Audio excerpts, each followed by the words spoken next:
Hello there, everybody. Welcome back to Star Wars Labs. We've got a book review for all of you today, an early review of Jedi Battle Scars. We were able to listen to this book through Del Rey's review copy of its audiobook, so we are giving it to you from the audio perspective, but don't worry, we will be touching on non-spoiler topics for the entire thing. Before we do so, though, please hit that like button and subscribe to our channel. If you are new, make sure you subscribe. We do cover all the latest Star Wars books when they come out, and we do usually give you the reviews early. So if you want to hear our thoughts as soon as possible, make sure you're subscribing, hitting that like button. And if you are interested in The Bad Batch Season 2 or The Mandalorian Season 3, we are covering both of those shows. Our reviews for both episodes drop on Wednesday, and then our predictions and speculation for Mandalorian drop on Friday and Bad Batch on Sunday.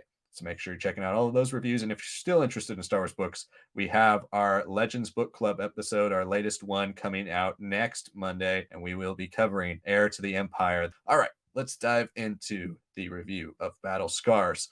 Battle Scars is coming out tomorrow if you're watching this video, so we won't be giving you full spoilers, but we're going to talk about some of the major plot points here. And as always with our book reviews, we start with a general overview of the writing and the plot. So, Sanak, what were your thoughts on the way this book was written and the overall plot and narrative that was told here in the story? When it comes to the plot and narrative, it's not really like the most detailed. Like, okay, we're gonna deal with this huge, expansive story that takes place between Jedi Fallen Order and the upcoming Jedi Survivor. That will explain everything. That will stand on its own and kind of push us into the characters and their evolution for Jedi Survivor. It's not that. It's more of a let's take the themes of Jedi Fallen Order, a lot of those characterizations, and nudge them forward, age them up a little bit more. In some ways, double down on a lot of how these characters acted, and then now add in a little bit more of like their interpersonal dynamics, a little bit more of their inner thoughts, and I think that's especially where it succeeds. It succeeds as a thematic sequel to Jedi Fallen Order and its characters. It's not really if that's like a first part in the trilogy, don't expect this to be like the second part of a trilogy. That is what Jedi Survive is for. But this is like a nice 1.5. I think all the things that they hint at in the book, their other missions, those could still be pretty fun and exciting to check out or hear about in the games coming out soon. But what we got here, what unfolds here, is definitely more about how do we feel about us? How do we feel about where we are in this continued fight towards the Empire, towards restoring the Jedi, towards dealing with the loss of the Night Sisters on Dathomir, towards being a pilot for the crew, just following all of our characters and some of these now. That's really what the book is. So if you're looking for a huge story, it's not there. It's really not. But if you're looking for something where you say like, okay, I can kind of understand what the Jedi Survivor trailers are kind of hinting towards, why it seems like Cal's not exactly with the crew, or maybe the crew is disbanded at the start of the game at least. You'll understand that a lot more because of this book. Absolutely. This book does a good job with our characters' headspaces, and we will touch on characters next. But as the plot goes, you mentioned it is a very, very simple plot. It's a plot that kind of only exists to keep that transformation of the characters going, and it doesn't really provide the backbone of the excitement for this story. I don't think really anything in the plot is interesting enough. Even the main central MacGuffin, the shroud, it's not like a unique enough item or really a unique enough story that we haven't seen in other types of Star Wars stories before that is going to be captivating to you. And I think you can kind of tell that about 6 chapters in that this is a character story, and it really is. It's rare to get a character story when the book focuses on 4 characters really strongly while also introducing a couple of new ones, but it truly is a character centric story, and we get a ton of stuff from all of our characters. But there are some nice references to the game, plenty of appearance from Haxie and Brood. I'm interested to see once we play Jedi Survivor whether the tone of this is also carried over from Battle Scars and Fallen Order to Survivor, where Survivor seems like a much darker story and a story that puts our characters so far into the future. It does take place 5 years after JFO, so this is 2 years after JFO. They say that in the first couple chapters. So we're still getting that kind of family dynamic we established at the end of JFO.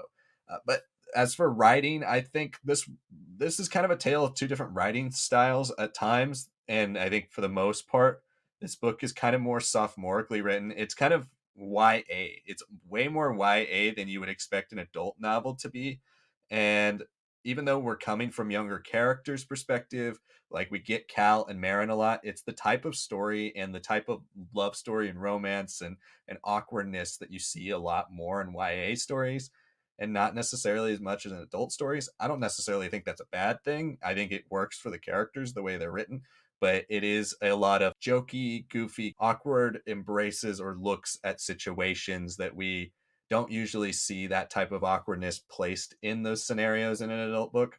So I noticed that when reading it, but at the same time, this book can also get very detailed and kind of gruesome at moments. It can also get very detailed and a little explicit in more romance scenarios that we get in this book. So in those regards, it does reach that adult level. But I think the plot would be the thing I was most disappointed in with the story. Even by the end, we're not left with something where you're like, oh man, this changes the way I think the plot is going to go in Survivor. Like, I don't feel like this is right in between a Catalyst and like a Resistance Reborn or some of the other looser movie tie-ins that you can read, but they don't really impact the story.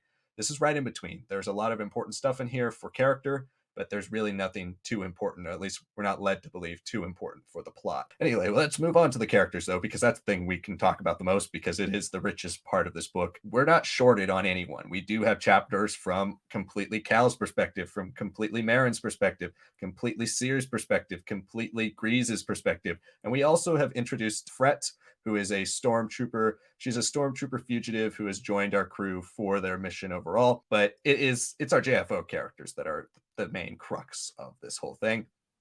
Senek, what were your thoughts on both the way our old characters were handled, but also the way our new characters were introduced?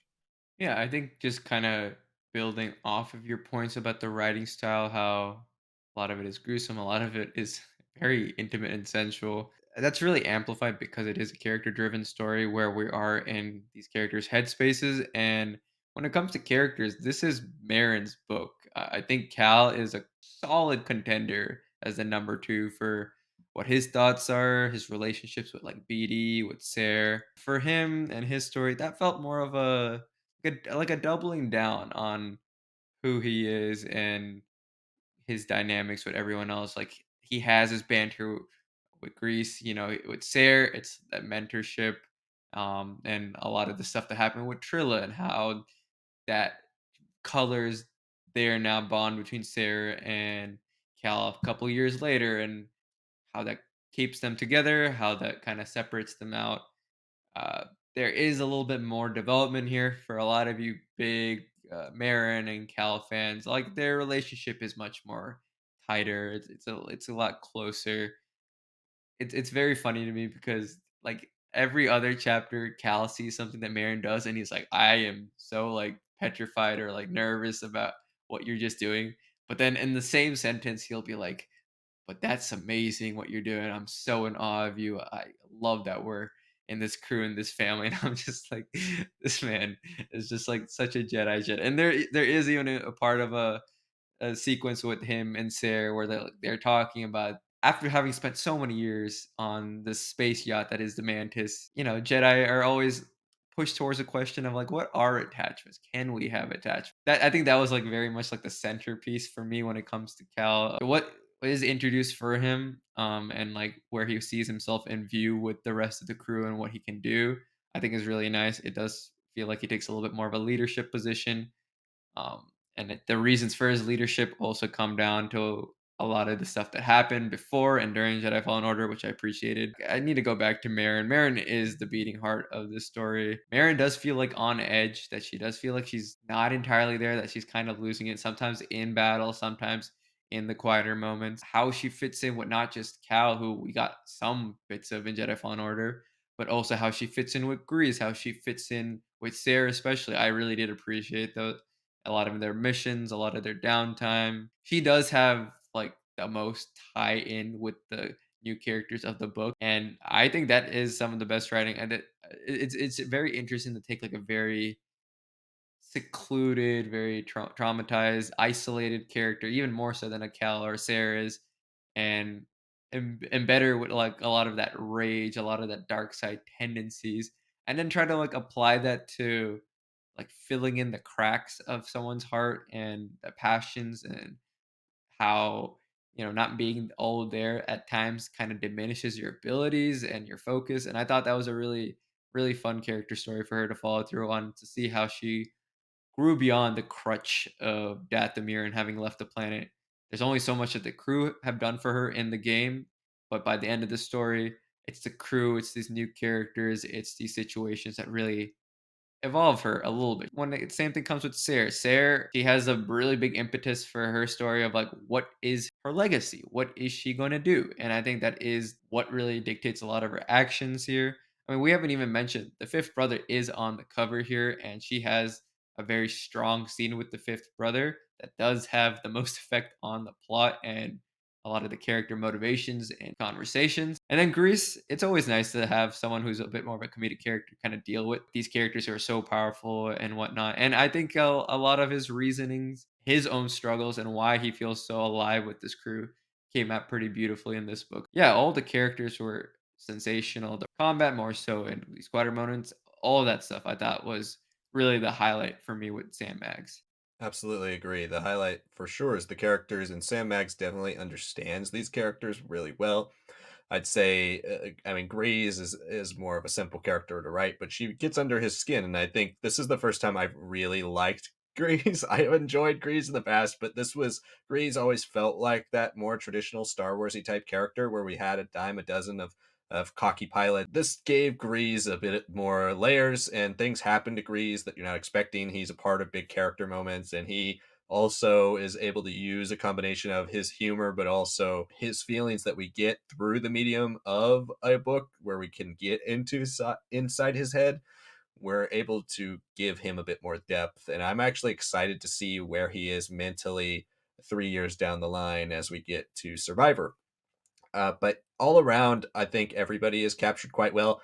Cal was the one that I think at times there are moments where I felt like I'm not sure if that sounds like Cal's inner voice, or I'm not sure if that sounds like something Cal would say. At times he comes off as more of the kind of Ezra type, like a jokey Jedi who's having fun being a Jedi. But I think by the end, there are a lot of things that are able to round him off into a bit more of the characters we see from JFO. This book goes really into the idea of family and the idea of creating your own family versus your born family and all that. It works really well, but at times Cal and all of these characters are trying to still find their role in that family. And so there are moments where you're like, I'm not sure if Cal from JFO would have said that, but maybe I guess Cal 2 years down the line from JFO in his specific role in this family, maybe that is his role, and I could see that for him. But in the moments that mattered, I felt like that's where Sam Mags really nailed Cal, and in a lot of the darker moments,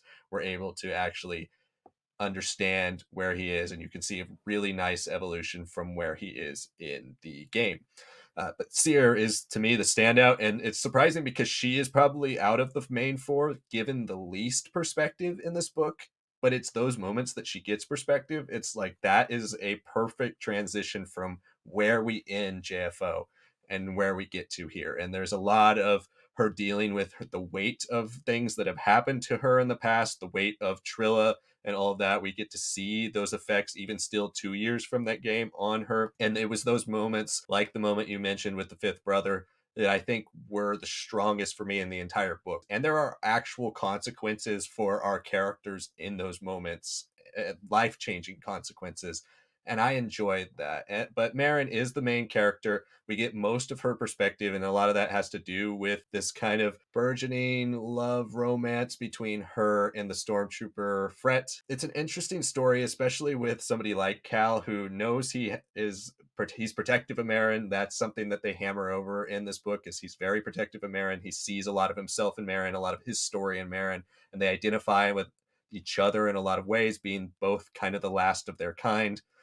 But there is also Cal raised as a Jedi. He doesn't really know what types of feelings he has, and there's a nice little, not necessarily love triangle because Cal's not that type of person, but it adds a little bit of to the whole new relationship between Marin and this character Fret, who I thought was also well written. Now, it's a character that's not necessarily strong enough to make you go, that's the person I'm remembering from the end of this book, but it's a character that's strong enough to carry the weight of the kind of the plot device that she also serves. Overall, I think this book services the four characters from the book or the game very, very well.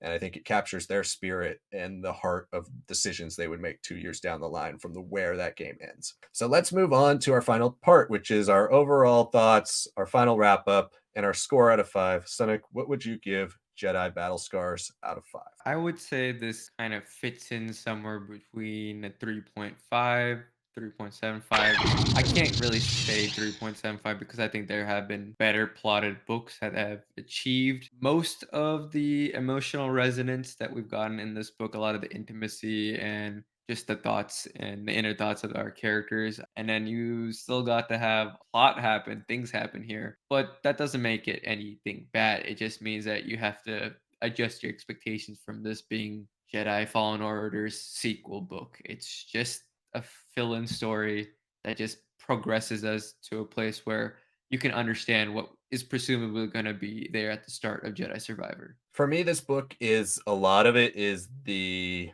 loading screen times when you're on the Stinger Mantis, and that's not necessarily a bad thing. When you jump between planets in JFO, there are a lot of times when you can walk around the Mantis and talk to characters and have little moments and optional dialogue. And while I don't know if necessarily the dialogue and the character moments are optional in this book, a good 60% of this book takes place on the Mantis and is conversations or characters reflecting. The character moments add a lot more to why is everybody feeling the way they are, and why do basically all of our characters have a different point of view of what they should be doing with their lives. And I think that's the main thing this book nails throughout its entire story. I think for right now, though, I would stick for a 3.5. It is a solid book. I think you will enjoy it if you like these characters. If you've never played the game, I don't know if you can even read this book. It's something that definitely relies on your already pre-existing attachment. It doesn't really go back and tell you every single thing that happened in the game. So those are our thoughts on Jedi Battle Scars. Thank you so much for watching. Again, like I said, we are going to have a review for Heir to the Empire on Monday for our monthly kind of every 6 week long Legends book club.